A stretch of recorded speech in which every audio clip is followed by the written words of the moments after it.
Assalamu alaikum wa rahmatullahi wa barakatuhu. Jazakumullahu khairan kathira for such a warm welcome, and I truly feel privileged to be a part of this gathering tonight.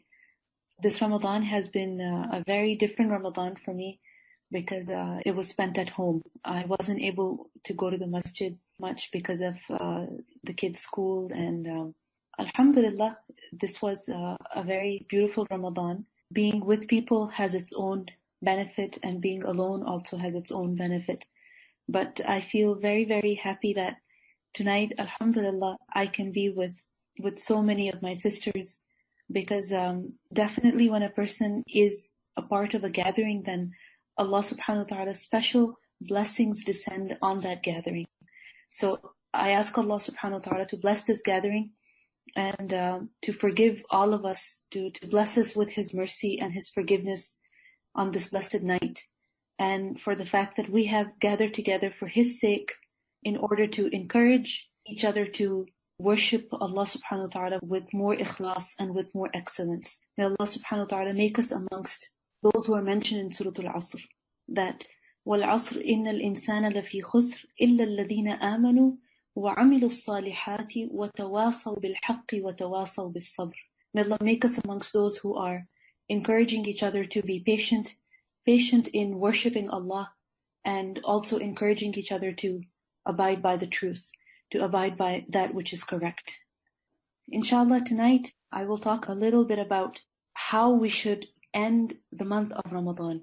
نحمده ونصلي على رسوله الكريم أما بعد فأعوذ بالله من الشيطان الرجيم بسم الله الرحمن الرحيم رب اشرح لي صدري ويسر لي أمري واحلل عقدة من لساني يفقه قولي اللهم اهد قلبي وسدد لساني واسلل سخيمة قلبي آمين يا رب العالمين. You may have seen in your life that whenever a group of people begin a race, then there are many, many people at the beginning of that race. But as the race progresses, we see that towards the end there are a very few people left. You may have seen this in school, in university, that at the beginning of a semester, many classes are full.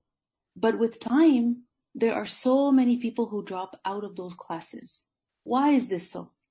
That many people begin a journey, but not all of them reach the end. Many people begin something good, but not everyone completes it. Why is this so? Because sometimes the length of the journey becomes boring for some people, or it bores some people out. They get bored. When something goes on for too long, they get bored and they want to change. And sometimes what happens is that the difficulty of the journey exhausts some other people. They get exhausted by the difficulty, by the intensity of that journey. It's too difficult for them, so they give up. Now we see that actions, we learned that the Prophet ﷺ said that إِنَّمَا الْأَعْمَالُ بِالنِّيَّاتِ, that actions are according to their intentions. And also, he said, ﷺ, that إِنَّمَا الْأَعْمَالُ بِخَوَاتِيمِهَا, that they are also judged by how they end. So, we should be concerned about two things when we are performing any action for the sake of Allah subhanahu wa ta'ala. Firstly, our intention. Why are we doing it? What is the purpose? What is the objective? Is it for the sake of Allah, or is it for something else? And secondly, we should be concerned about how we are going to end it, how we are going to complete it. We see that when it comes to the intention, there are so many ahadith that remind us that when we are doing something good, then the intention must be correct. And if the intention is not for the sake of Allah, then that action is useless. It is void. The Prophet ﷺ, he reminded us that من صام رمضان إيمانا واحتسابا غفر له ما تقدم من ذنبه, that whoever fasts in the month of Ramadan with iman and ihtisab, with faith and hope and expectation of reward, then such a person, all of his previous sins will be forgiven.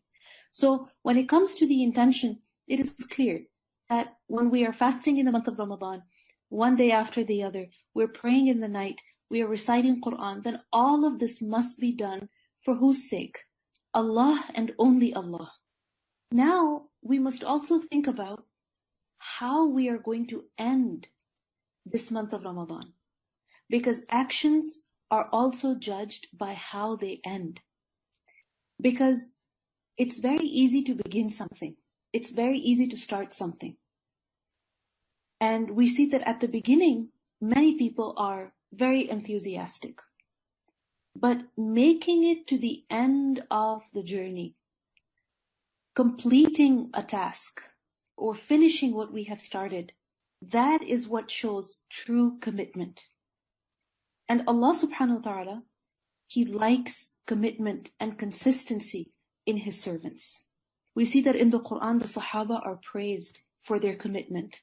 Allah says in Surah Al-Ahzab that مِنَ الْمُؤْمِنِينَ رِجَالٌ صَدَقُوا مَا عَاهَدُوا اللَّهَ عَلَيْهِ.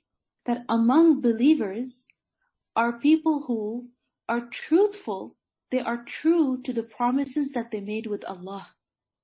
Because many people make promises, but not everyone fulfills those promises. So those who fulfill the promises that they make with Allah, they are committed until the very end, despite the length and the difficulty of the journey. Then such people, Allah subhanahu wa ta'ala praises them. We see that as the month of Ramadan begins, typically, we start off with many goals, many intentions. So for example, when it comes to the recitation of the Quran, I think many people have this goal that they want to complete the recitation of the entire Quran. Or if not the entire Quran, as much of it as possible. Likewise, we have a goal concerning Qiyam, praying in the night, Taraweeh. Then we also have goals related to Sadaqah, charity, or Silatul Rahim, etc. We have many plans at the beginning of the month of Ramadan. Now we see that setting goals is easy. But if we are really determined to succeed and improve, then we must measure our success. We have to analyze ourselves and we must reflect on ourselves. Am I really where I intended to be, where I wanted to be? It is imperative that we look at where we intended to be and where we really are right now. So as the journey nears its end, as the month of Ramadan is reaching its end, let's analyze ourselves. Let's ask ourselves, what goals did I set for myself? And let's be honest with ourselves. Let's not brush anything off here. What goals did I set for myself? And whatever goals I set for myself, did I meet them? And if I did not, which is certainly the case, then what can I do now? Because the journey has not ended yet. Ramadan is not over yet. There is still some time. So whatever time I have left, let me take advantage of it and do whatever I was not able to do so far. Now what happens is that generally when we start off, we are very enthusiastic, we have certain goals, and as time goes by and we see that we're not really meeting our targets, then we may feel guilty in our hearts. And if we are honest with ourselves, we must feel guilty. Because really, if you think about it, we could have recited more Quran. We could have prayed more Salah. We could have, made more dua. We could have given more sadaqah. We really could have done better. This is a fact. But we see that if we dwell upon this feeling, I could have done better, I didn't do as well as I could have done, then this feeling can cause a lot of heaviness and sadness. And we learned that ibadah, when we're worshipping Allah subhanahu wa ta'ala, it must be done with hope and with fear. So yes, while we are afraid that we did not, meet our goals, we did not really do what we intended to do, we could have done better, we are afraid about that. At the same time, we must be hopeful. Hopeful that Alhamdulillah, Allah gave me the tawfiq to do whatever that I could do. And I hope that Allah will accept this from me and He will reward me. Because remember the Prophet ﷺ said, whoever fasts in the month of Ramadan with faith and expectation of reward. So we must have expectation of reward. But at the same time, we must also have fear that I did not do as well as I could have done. So, oh Allah, pardon me. So let us end Ramadan with strength. With strength, the strength of hope and the strength of fear. Hope that, oh Allah, accept from me whatever I have done, whatever I could do, whatever little that I could do. My weak and my limited and my deficient efforts. Like Ibrahim alayhi salam said, رَبَّنَا تَقَبَّلْ مِنَّا. O our Lord, accept from us. Because إِنَّكَ أَنْتَ السَّمِيعُ الْعَلِيمُ. Indeed, you are the hearing, the knowing. You have heard our prayers, you have heard our intentions, and you know our actions and our limitations and our weaknesses. We did whatever we could do. Oh Allah, you accept from us. So let us end Ramadan with hope.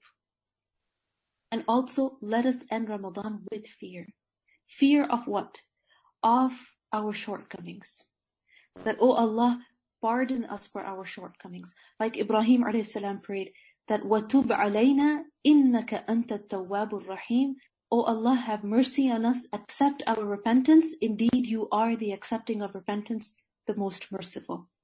Now, we see that Ramadan, why is it that Allah subhanahu wa ta'ala has legislated the fasting of the month of Ramadan? For what reason? An entire month of fasting during the days, and in the nights we are praying, we are performing salah. Why? What is the reason? Allah tells us in the Quran that it is in order that we may develop taqwa. So Ramadan is for our purification and for our development. Ramadan is meant to bring us forgiveness. And it is meant to increase us in our righteousness and piety. The Prophet ﷺ said, whoever fasts in the month of Ramadan with iman and ihtisab, then all of his previous sins will be forgiven. Whoever prays in the nights of Ramadan with iman and ihtisab, then all his previous sins will be forgiven. And whoever prays in the night of Laylatul Qadr with iman and ihtisab, then all of his previous sins will be forgiven. So all of these ahadith, what do they teach us? That the purpose of Ramadan is to bring us forgiveness. Ramadan is for our purification. So firstly, let us spend these last days and nights of Ramadan seeking forgiveness. Let us spend these last days of Ramadan with istighfar. Seeking forgiveness from Allah for what? Firstly, for the wrong we did before Ramadan. For the sins that we committed before Ramadan. Secondly, for the wrong we did in the month of Ramadan. For the mistakes we made, the sins we committed in the month of Ramadan. And if we're really honest with ourselves, we have to acknowledge this, we have to admit this. Because there were times when we showed anger. There were times when we displayed impatience. So, for the wrong that we did in the month of Ramadan. And istighfar also for the shortcomings in the good that we attempted to do in the month of Ramadan. I mean, if you think about it, yes, we recited Quran, but many times we recited pages and pages without even thinking about what we read. We made dua, but perhaps we didn't even think about what we were asking Allah for. We were fasting, but perhaps in that fast, we showed impatience, we got angry, and we didn't really fast as, with ihsan or with good quality. So, the first thing we need to do is to seek forgiveness. Istighfar. And we see that at the completion of anything good, what etiquette have we been taught? That at the end, seek forgiveness. If you think about it, at the end of a gathering, what is it that we are encouraged to do? Say, Subhanakallahumma wa bihamdika, ashhadu an la ilaha illa anta, astaghfiruka. We seek forgiveness from Allah at the end of a gathering. When we pray salah, we say the salam, we say Allahu Akbar, astaghfirullah, astaghfirullah, astaghfirullah. We seek forgiveness. Why seek forgiveness? Because no matter what we do, and no matter how well we do it, it is deficient. It has its deficiencies. Allah subhanahu wa ta'ala deserves much better. And we could have done better. So istighfar is imperative. It is necessary. And as I mentioned earlier, the purpose of Ramadan is to bring us forgiveness. And if we are reaching the end of Ramadan and we have not earned forgiveness, then we have basically not benefited from the month of Ramadan. Remember the hadith in which we learned that the Prophet ﷺ, he ascended the minbar and he said, Ameen, Ameen, Ameen. And when he was asked about it, he said that Jibreel came to me and said that whoever finds the month of Ramadan and dies and he is not forgiven, then such a person, may he be removed from Allah's mercy. فَأَبْعَدَهُ اللَّهُ. And Jibreel said, قُلْ Ameen, say Ameen. And the Prophet ﷺ said Ameen. So the purpose of Ramadan is to bring us forgiveness. And if we look at our month of Ramadan, yes, it's quite possible that we haven't been fasting with ihsan, that we haven't been praying qiyam with consistency. Maybe we haven't even been making dua as much as we should have been. So then what should we do?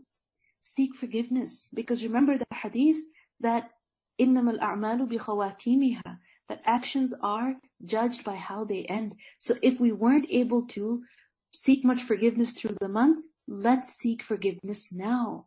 If we weren't able to do much good throughout the month, let's seek forgiveness now. We can still end it well. And it will end well when we will end it with istighfar, with seeking forgiveness. Secondly, remember that the purpose of Ramadan is also to improve us. Because Allah says, لَعَلَّكُمْ تَتَّقُونَ. Fasting has been prescribed upon you in order that you may develop taqwa. So we need to reflect that, did my fasting increase me in taqwa? The month of Ramadan, all the different acts of worship that I have been engaged in, whether it's the recitation of the Quran or it is, giving charity, whatever it is that I have been doing, did it increase me in taqwa? All of these acts of worship, did they really wake me up? Did they really make me more conscious and aware of my deficiencies and weaknesses? Am I really in a heightened sense of awareness? Did the month of Ramadan bring within me a heightened sense of awareness or not? Because remember what I mentioned earlier, that if we really want to succeed, then we have to measure our success. We have to look at our efforts and see if we have really reached where we wanted to be. So each and every one of us needs to look at, what is it that Ramadan taught me? How is it that Ramadan improved me? That this past 1 month, how did it improve me? Did I increase in the recitation of the Quran? Perhaps. Maybe I am reciting more Quran now. More Quran than I did before the month of Ramadan. Maybe my recitation of Quran is improved in not just quantity but also quality. Perhaps I increased in the remembrance of Allah, in more dhikr. Maybe this month of Ramadan helped me improve the quantity and quality of my salah. Perhaps this month of Ramadan encouraged me to give more and more sadaqah. Or maybe it helped me make dua with yaqeen, with certainty. Or perhaps this month of Ramadan helped me adopt more simplicity. Or maybe it taught me consistency. That I wasn't just reciting Quran once a week, rather I was reciting Quran every single day. I wasn't just praying tahajjud or qiyamul layl once a week, but I was praying every single night. So we need to look at what we gained from the month of Ramadan. And inshallah, every one of us can say that yes, I did get something, I did improve in one way or another in this month of Ramadan, walhamdulillah. There has definitely been some positive change, some level of improvement. And whether it is a lot or a little, it is beautiful. So if Ramadan is meant to improve me, and alhamdulillah, it did improve me, then should these actions end with the month of Ramadan? The habits that I have developed through the month of Ramadan, should they be left at the end of Ramadan? Should they be abandoned? Because I worked so hard to get into this routine, fasting every day, waking up for suhoor, and then, waking up before that, spending some time doing istighfar and making dua. It was a lot of hard work. I sacrificed so much of my sleep. my sleep was displaced, you can say. Each and every one of us worked so hard. So all of this hard work that we've put in, should it be wasted at the end of Ramadan? Should it be forgotten at the end of Ramadan? No, it shouldn't be left. Yes, Ramadan is 1 month, right? Ramadan is not throughout the year. It is 1 month. And it would be unnatural and unrealistic to expect ourselves to be for the whole year as we are in the month of Ramadan. It's not possible. We can fast every single day in the month of Ramadan, but we cannot fast every single day of the year. We can pray Qiyam every single night of the month of Ramadan, but we cannot do it for the entire year. It is not humanly possible. It is unnatural. It is unrealistic to expect this from ourselves. However, we can bring the effects of Ramadan in the rest of the year. How so? If you think about it, from Hadith we learned that whoever follows the fasts of Ramadan with 6 days of Shawwal, then it is as if he has fasted the entire year. Because you see, fasting in the month of Ramadan, how many days is it? 30 days. And we learned that the minimum reward that Allah gives for a good deed is what? Is multiplied 10 times. مَنْ جَاءَ بِالْحَسَنَةِ فَلَهُ عَشْرُ أَمْثَالِهَا. It's multiplied 10 times. So if we fasted for 1 month in the month of Ramadan, right? We fasted for 30 days, multiply that by 10 days, that would be 10 months of fasting. Fasting in Shawwal is how many days? 6 days. Multiply that by 10, and that would be 60 days or 2 months. So 10 months and 2 months of fasting makes it 12 months, 1 year. So if you think about it, 1 month of fasting, 30 days, and follow that with just 6 days, and you get the reward of fasting the entire year. Fasting 6 days in Shawwal is basically bringing the effect of Ramadan in Shawwal. And all that is required from us is basically the intention, the goal, and a conscious effort. So we need to think about this also, that how am I going to bring the positive changes that I brought within myself in the month of Ramadan, how am I going to bring them in the rest of the year? The recitation of the Quran, more sadaqah, qiyamul layl, tahajjud, istighfar, dhikr, whatever it is that I was able to improve in myself in the month of Ramadan, how is it that I'm going to bring these positive changes or these positive qualities in the rest of the year also? You see, the different ibadat that we have been performing, they were hard. They were not easy. They had their difficulties. But with the difficulty was also pleasure. You see, when we do something very difficult, the more hard it is, the more enjoyable it becomes. And the difficulty of Ramadan, the intensity of Ramadan is such that it compels a person to develop sincerity for Allah subhanahu wa ta'ala. Allah says that as-sawmu li, fasting is for me. And the word Ramadan is from Ramad, which is used for extreme heat. And basically the intensity of the month of Ramadan, it burns out any insincerity. A person cannot fast the entire month unless and until he's doing it for Allah. Otherwise, it really doesn't make sense. A person cannot, wake up in the middle of the night and pray every single night unless it is for the sake of Allah. And this sincerity, it brings true joy. As Allah says in the Quran in Surah Al-Hujurat, that وَلَكِنَّ اللَّهَ حَبَّبَ إِلَيْكُمُ الْإِيمَانَ وَزَيَّنَهُ فِي قُلُوبِكُمْ وَكَرَّهَ إِلَيْكُمُ الْكُفْرَ وَالْفُسُوقَ وَالْعِصْيَانَ أُولَئِكَ هُمُ الرَّاشِدُونَ. That Allah has made Iman beloved to you. And Allah has beautified it in your hearts. You see, when you like something, when you love something, you cannot have enough of it. And when you find something beautiful, you cannot admire it enough. So, Iman, Allah says that He has made it beloved to you. You like it. You enjoy it. And Iman is something that He has beautified for you. You cannot admire it enough. You cannot have enough of it. So here, we also need to be grateful to Allah subhanahu wa ta'ala for the tawfiq that He gave us to engage in different acts of worship in the month of Ramadan. And this is where we have to end the month of Ramadan with gratitude and praise. Praise for Allah, with humility and happiness. That Alhamdulillah, Alhamdulillah, Allah gave me tawfiq to fast in the month of Ramadan. Alhamdulillah, Allah gave me tawfiq to recite more Quran in the month of Ramadan. So let us end this month with gratitude and praise, with humility and happiness, for the ability to do the little that we could do despite our deficiencies and shortcomings, for the fasts that we could keep, for the Quran that we could recite, for the i'tikaf that we could observe, for the charity that we could give. And yes, we know that it is not enough. However, whatever we could do, let us be grateful for the tawfiq that Allah subhanahu wa ta'ala gave us. Let us end with shukr. So inshallah, to summarize what I have mentioned so far, that at the end of a journey, or as we are reaching the end of a certain task, then we must reflect on ourselves and we must analyze our efforts and see where we truly stand. That the goals we set for ourselves at the beginning, have we really met them? The intentions that we had, the plans that we had, have we really actualized them or not? And here we need to be honest with ourselves.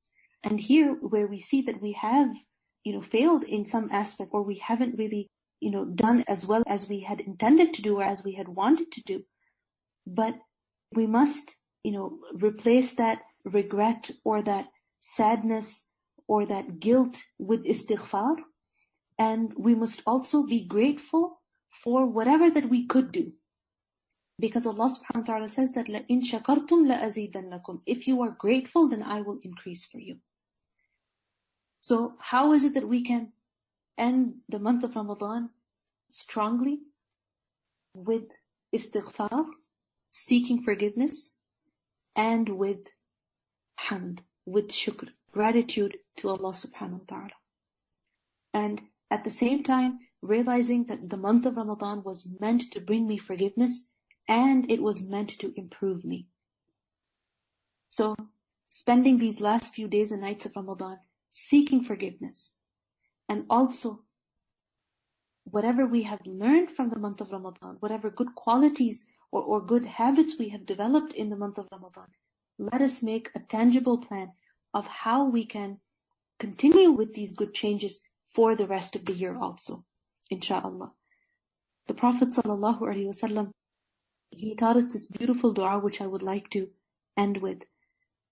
That Allahumma lakal hamdu kullu. O Allah, for you is all praise. Allahumma la qabida lima basatta, wa la basita lima qabadta. That, O Allah, there is none who can withhold what you give, and none who can give what you withhold. وَلَا هَادِيَ لِمَنْ أَضْلَلْتَ وَلَا مُضِلَّ لِمَنْ هَدَيْتَ. There is no one who can guide whom you send astray, and no one who can send astray whom you guide. وَلَا مُعْطِيَ لِمَا مَنَعْتَ وَلَا مَانِعَ لِمَا أَعْطَيْتَ. There is none who can give what you withhold, and none who can withhold what you give. وَلَا مُقَرِّبَ لِمَا بَاعَدْتَ وَلَا مُبَاعِدَ لِمَا قَرَّبْتَ. There is no one who can bring near what you have distanced, and no one can distance what you have brought near. Allahumma bsut alayna min barakatik, wa rahmatik, wa fadlik, wa rizqik. O Allah, bestow on us your blessings, your mercy, your bounty, and your provision. Allahumma inni as'aluka al-na'im al-muqim. O Allah, I ask you for everlasting blessings. Alladhi la yahulu wa la yazulu. That which neither ends nor fades away. Allahumma inni as'aluka al-na'ima yawm al-'aylati wal-amna yawm al-khawfi. O Allah, I ask you for provision on the day of deprivation, and I ask you for safety on the day of fear. Allahumma inni a'idun bika min sharri ma a'taytana wa min sharri ma mana'tana. O Allah, I seek refuge with you from the evil repercussions of what you have given us and from the evil of what you have deprived us of. Allahumma habbib ilayna al-iman. O Allah, make iman dear to us. Make iman beloved to us. وَزَيِّنْهُ فِي قُلُوبِنَا. And beautify it in our hearts. وَكَرِّهْ إِلَيْنَا الْكُفْرَ وَالْفُسُوقَ وَالْعِصْيَانَ. And O Allah, make denial and defiance and disobedience hateful to us. وَجَعَلْنَا مِنَ الرَّاشِدِينَ, and make us among those who are rightly guided. You see, we can only do good if we like it, if we find joy in it. And we can only abstain from sin if we dislike it, if we find pain in it. So we are successful if we find enjoyable what Allah subhanahu wa ta'ala likes. And we can only be successful if we dislike what Allah subhanahu wa ta'ala dislikes. So this whole month of Ramadan, it was meant to bring taqwa in us. It was meant to correct our priorities for us, to make us like what Allah likes, to make us dislike what Allah dislikes. May Allah subhanahu wa ta'ala allow us all to benefit from this month. May Allah subhanahu wa ta'ala bestow upon us His forgiveness. And may Allah subhanahu wa ta'ala gift us all with taqwa at the end of this month. سبحانك اللهم وبحمدك أشهد أن لا إله إلا أنت أستغفرك وأتوب إليك. جزاكم الله خيرا كثيرا. السلام عليكم ورحمة الله وبركاته.